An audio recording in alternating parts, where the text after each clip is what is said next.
Hello, and welcome to Macro Minutes. During each episode, we will be joined by RBC Capital Markets experts to provide high-conviction insights on the latest developments in financial markets and the global economy. Please listen to the end of this recording for important disclosures. Hi, everybody, and welcome to the October 11th edition of Macro Minutes called a Gilt-Edged Crisis.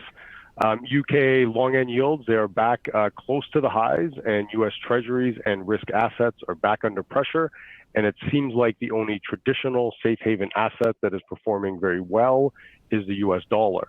Even gold, which the gold bugs would tell you should be a hedge against inflation or macro uncertainty, is sitting at two-year lows.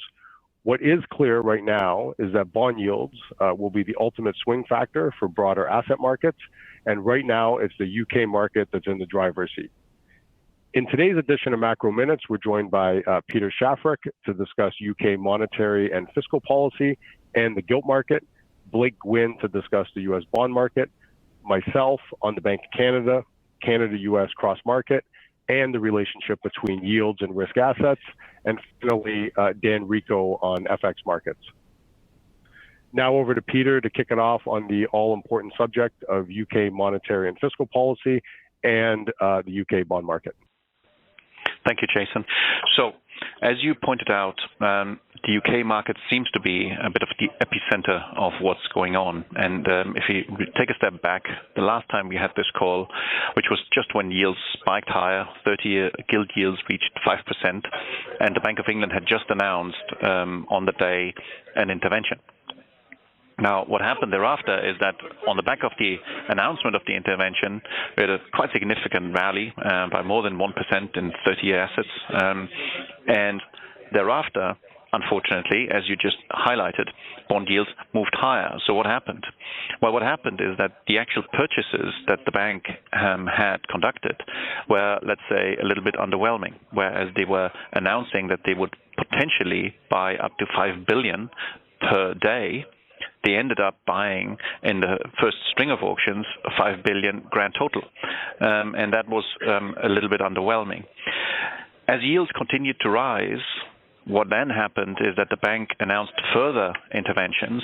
So yesterday, for instance, they announced that they would buy up to 10 billion, still ended up buying only a little bit more than 850 million, and also launched a repo program, and that really hasn't stopped the market selling off either.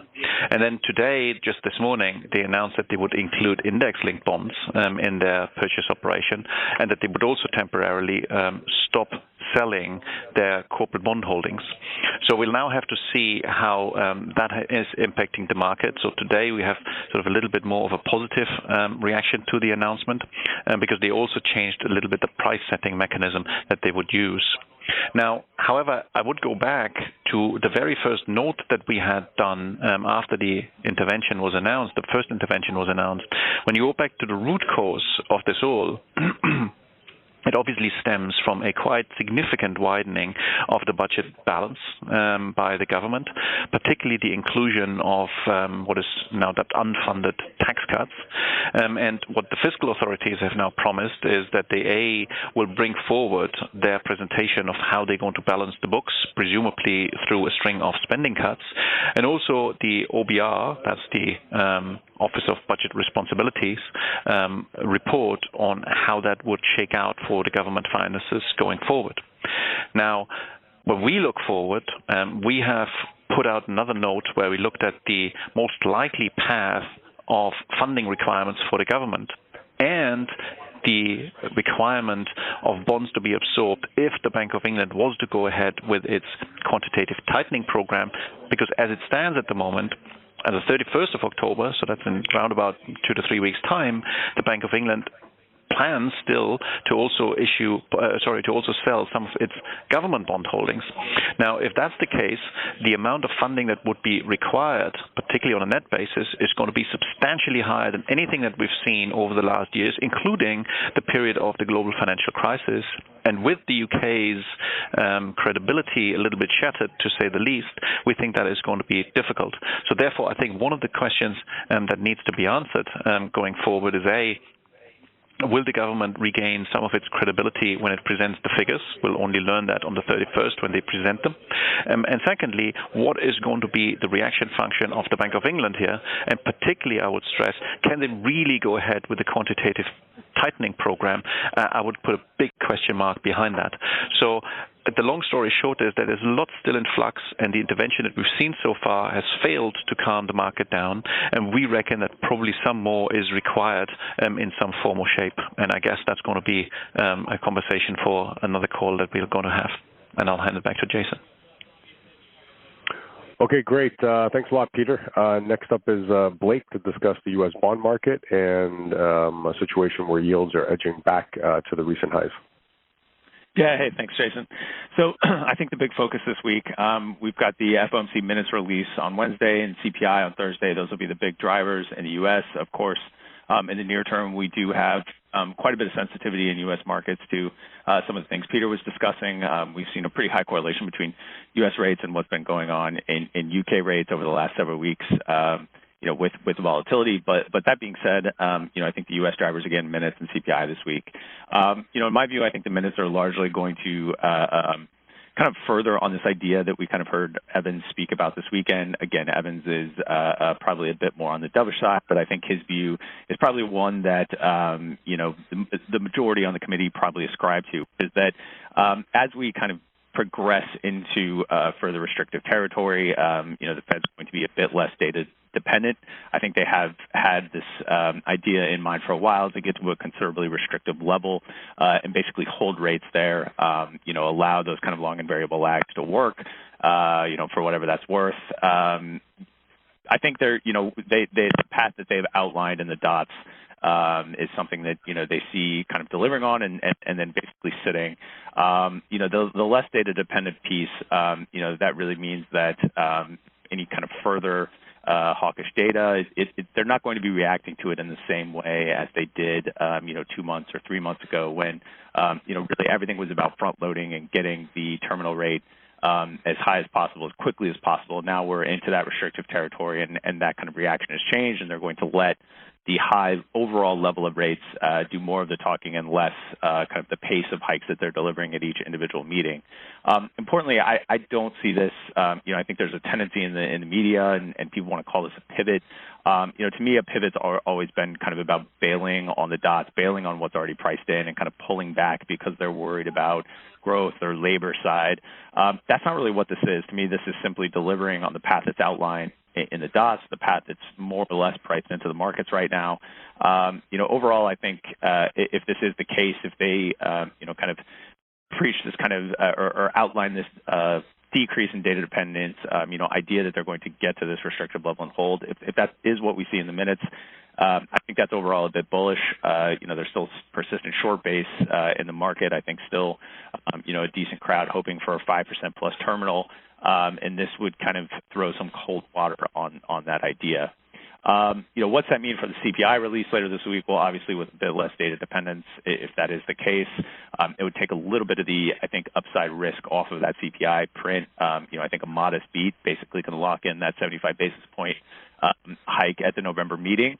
I want to highlight, there were 9 members of the FOMC that saw 4 3/8 or less terminal rate at the last in the last SEP dot. So by no means was it a foregone conclusion that we were going 75-50. Again, that is our house call, but it's worth noting that this still seemed to be an open debate on the committee. So 75-50 was by no means locked in. 50-50 was still a possibility that's out there. But if we get a beat on that CPI, that could lock in 75-50. If it's a very large beat, I think what's probably more likely is that we price more into December meeting, but what happens is that really comes out of that January, which is currently priced right around 25 basis points. So really more of a pull forward than an overall increase in terminal rate. With that, I will pause and pass it on.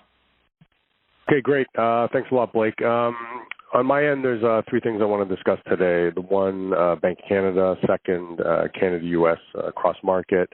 and third, the link between bond yields and risk assets. So on the first topic, last week Macklin was hawkish, sticking to the script of the past few months and indicating that more tightening was forthcoming. So, unless we get a very favorable CPI print, 50 basis points should be viewed as a floor for the meeting at the end of October.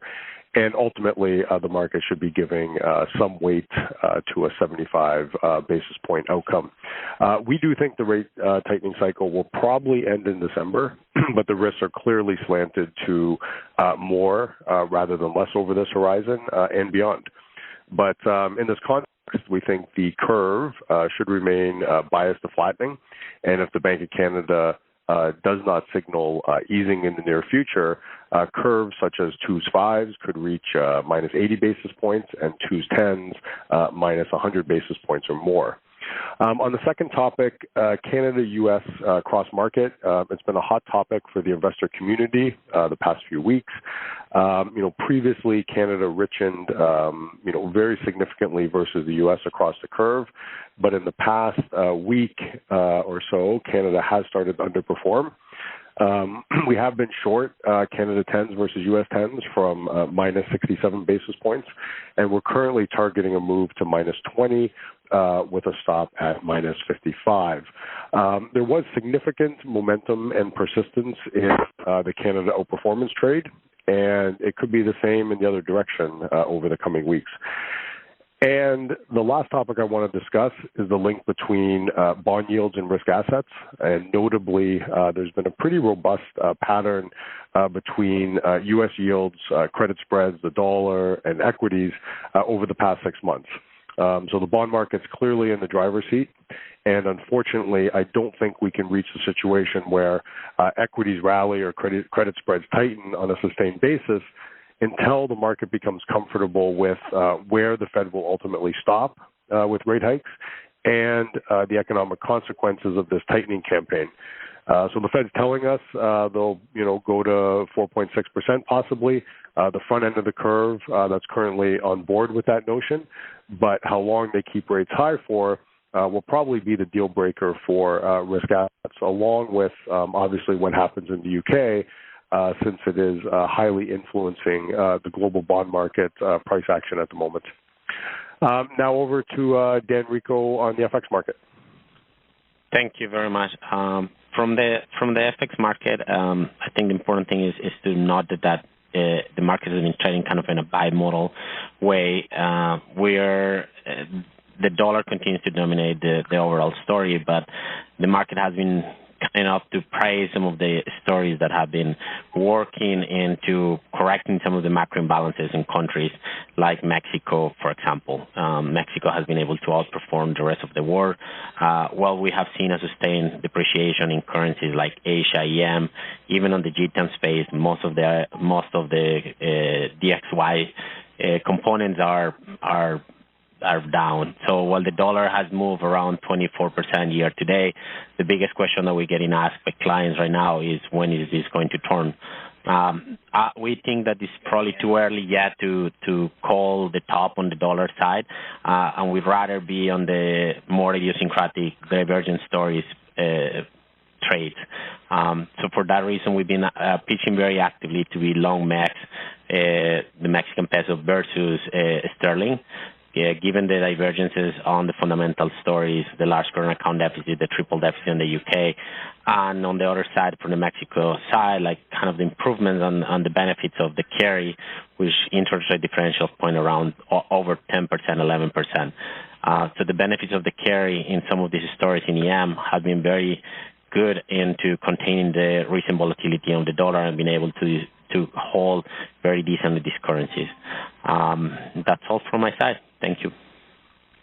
Okay, so thanks for joining this edition of Macro Minutes. What happens in the UK and US bond markets should be closely watched, especially if there's continued contagion from gilts to Treasuries, in order to determine how broader risk asset markets will behave.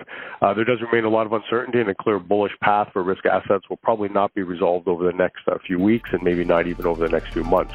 So stay tuned for future editions of Macro Minutes to hear from our asset class experts.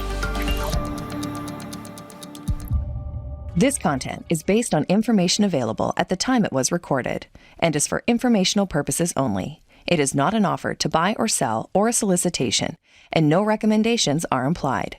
It is outside the scope of this communication to consider whether it is suitable for you and your financial objectives.